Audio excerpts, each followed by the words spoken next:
Class 1 থেকে 5 পর্যন্ত 1,20,00,000 বাচ্চাকেই আমরা এইটার ভেতরে এই পরিকল্পনার ভিতর নিয়ে আসবো পর্যায়ক্রমে। মাননীয় স্পিকার, আপনাকে ধন্যবাদ। অ্যাকচুয়ালি আমি শিক্ষার উপরে প্রশ্নটা করতে চাচ্ছিলাম। মাননীয় প্রধানমন্ত্রী আপনার ঘোষণা অনুযায়ী সারা দেশে প্রাইমারি স্কুল শিক্ষার্থীদের স্কুল ড্রেস প্রদানের যে পরিকল্পনা রয়েছে, তাতে হবিগঞ্জ 4 নির্বাচনী এলাকার চুনারুঘাট ও মাধবপুর উপজেলা অন্তর্ভুক্ত করা হইবে কিনা, হইলে তাহা কবে নাগাদ? ধন্যবাদ আপনাকে।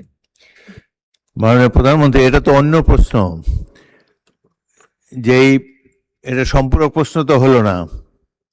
স্পিকার, যেহেতু আমাদের একজন সংসদ সদস্য প্রশ্নটি জিজ্ঞেস করেছেন, আমি সংক্ষিপ্তভাবে উত্তরটা দিচ্ছি। জি দেন উত্তর।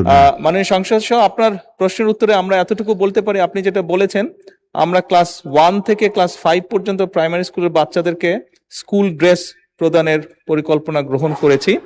একই সাথে আমরা তাদেরকে স্কুল ব্যাগও দিব। এবং আপনি আপনার এলাকার কথা উল্লেখ করেছেন, আমি যতটুকু বুঝতে পেরেছি। আমি এখানে সকল সংসদ সদস্যকে আশ্বস্ত করে বলতে চাই, আমরা পর্যায়ক্রমিকভাবে সমগ্র বাংলাদেশের সরকারি প্রায় 65,000 প্রাথমিক বিদ্যালয় আছে। এই 65,000 প্রাথমিক বিদ্যালয়ে প্রায় 1,20,00,000 মতন বাচ্চা আছে।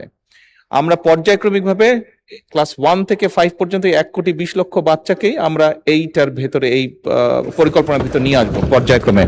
সেই জন্য সকল সংসদ সদস্যের এলাকাতেই আমরা যাব ইনশাল্লাহ, এবং সকল বাচ্চাদের কাছেই আমরা পৌঁছানোর চেষ্টা করব। ধন্যবাদ।